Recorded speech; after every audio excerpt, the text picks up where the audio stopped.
This is African-American History is American History. Welcome. I'm your host, Harlan Kearsley. This program's goal is to foster understanding, promote discussion, and expand knowledge through stories of historical events, bios of unsung heroes, as well as timely and relevant news stories which hopefully will paint a vivid picture of the effects of segregation, discrimination, and bigotry on the lives of both blacks and whites.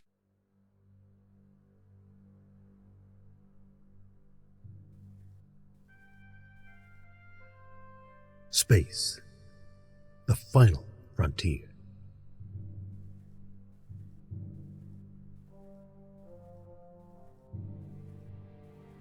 And in May of 1961, when the Mercury Redstone rocket carried the first American astronaut, Alan Shepard, into the frontier on its suborbital flight, NASA was scarcely integrated.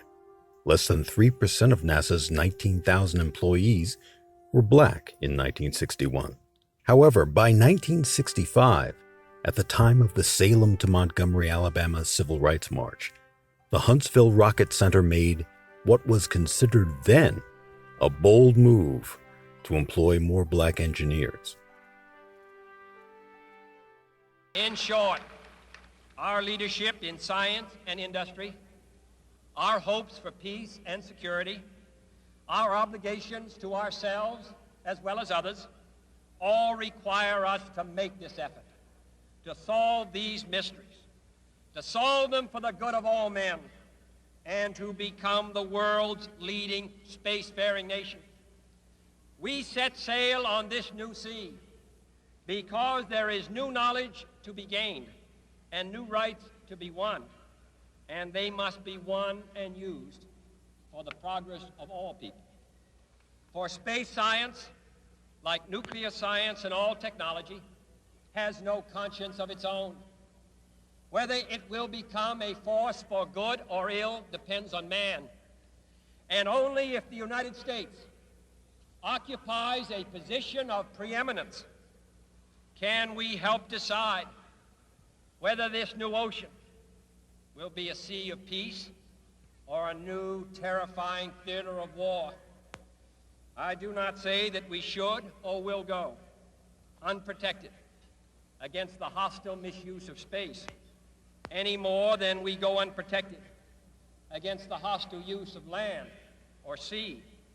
But I do say that space can be explored and mastered without feeding the fires of war, without repeating the mistakes that man has made in extending his writ around this globe of ours.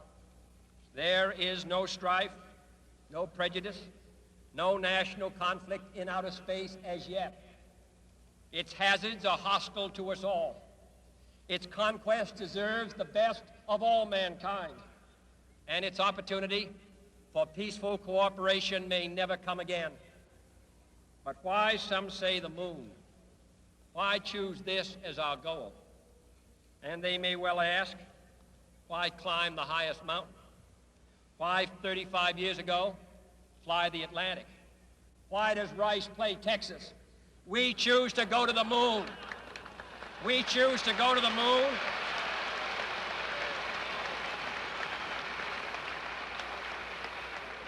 We choose to go to the moon in this decade and do the other things, not because they are easy, but because they are hard.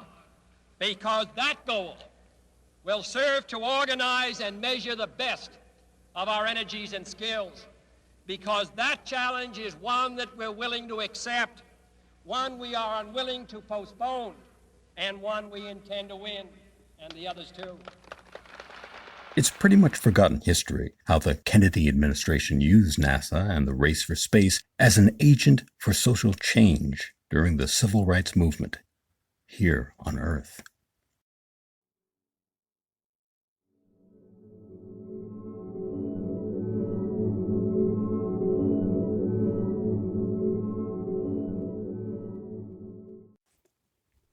One year before the 1964 Civil Rights Act became law, NASA took steps to promote equal employment in the agency. They created a contractors group in Alabama that used its money and influence to make sure African Americans got space jobs. So NASA hired their first Negro recruiter. His name, Charlie Smoot. His job was to travel the nation persuading black scientists and engineers to come south. The Marshall Space Flight Center invited representatives of the historically black colleges to Huntsville in 1963, and a year later opened the agency's College Cooperative Education Program. Now, this program allowed black students to alternate semesters at school with semesters at Marshall. As a result, Walter Applewhite, Wesley Carter, George Bourdon, Tommy Dubone, William Winfield, Frank C. Williams Jr., and Morgan Watson came to work at the Marshall Space Flight Center.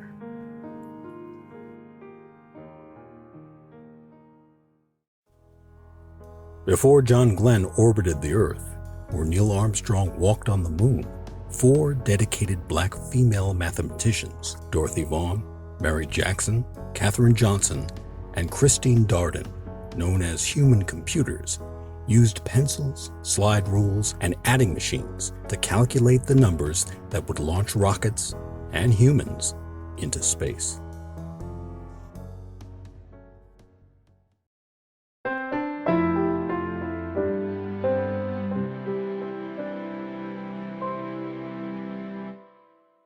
This is African American History is American History.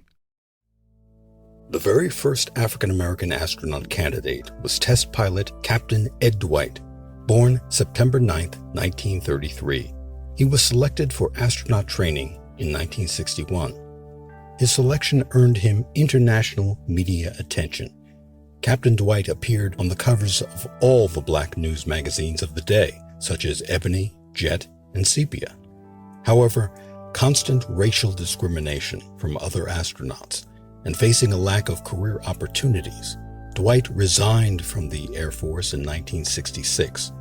He moved to Denver and earned an MFA degree in sculpture from the University of Denver in 1977.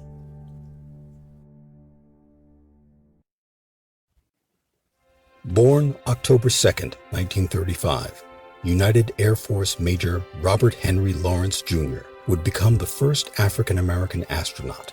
Lawrence was an accomplished fighter pilot, accumulating well over 2,500 flight hours, 2,000 of which were in jets. On June 30, 1967, Major Lawrence was selected by the USAF as an astronaut in the Air Force's MALL program. That's a Manned Orbital Laboratory program, making him the first African American to be selected as an astronaut by any national space program.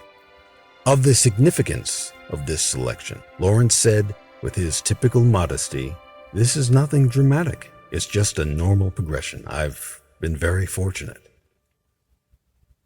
As fate would have it, on December 8, 1967, Major Lawrence was flying backseat in an F-104 starfighter out of Edwards Air Force Base in California. He was the instructor pilot for a flight test trainee, learning the steep descent glide technique. The pilot flying made such an approach, but flared too late. The airplane struck the ground hard. Its main gear failed, it caught fire, and rolled. The front seat pilot ejected upward and survived, with major injuries. The back seat, which delays a moment to avoid hitting the front seat, ejected sideways, killing the 32-year-old Major Robert Henry Lawrence Jr. instantly. Had Lawrence survived, he more than likely would have been among the MALL astronauts who became NASA Astronaut Group 7. After the MALL program's cancellation, they all flew on the space shuttle. During his brief career, Lawrence earned the Air Force Commendation Medal, the Outstanding Unit Citation. On December 8, 1997, his name was inscribed on the Space Mirror Memorial at the Kennedy Space Center in Florida.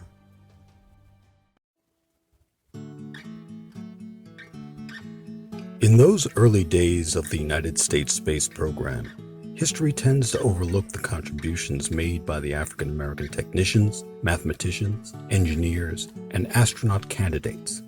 Those men and women endured crushing heartbreaks and overwhelming triumphs in order to compete at the highest level of American intellectual and technological achievement, all while surmounting barriers that have been in place since the founding of America. But they did it and paved the way for others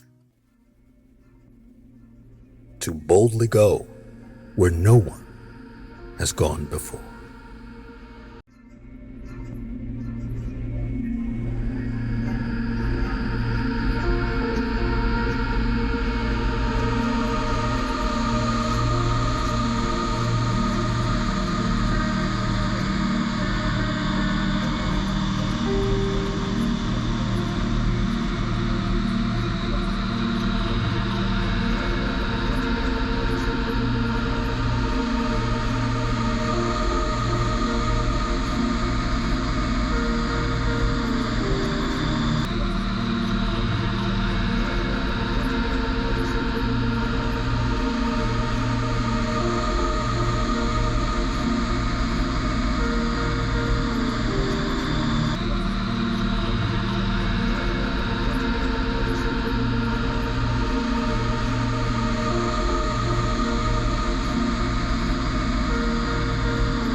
This has been African American History's American History.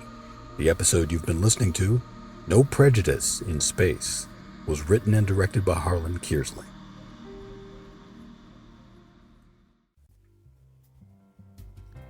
I'm Harlan Kearsley. Thank you for listening. And if you haven't done so, please subscribe. Once you do, you'll be notified as soon as new episodes are posted. Thanks again.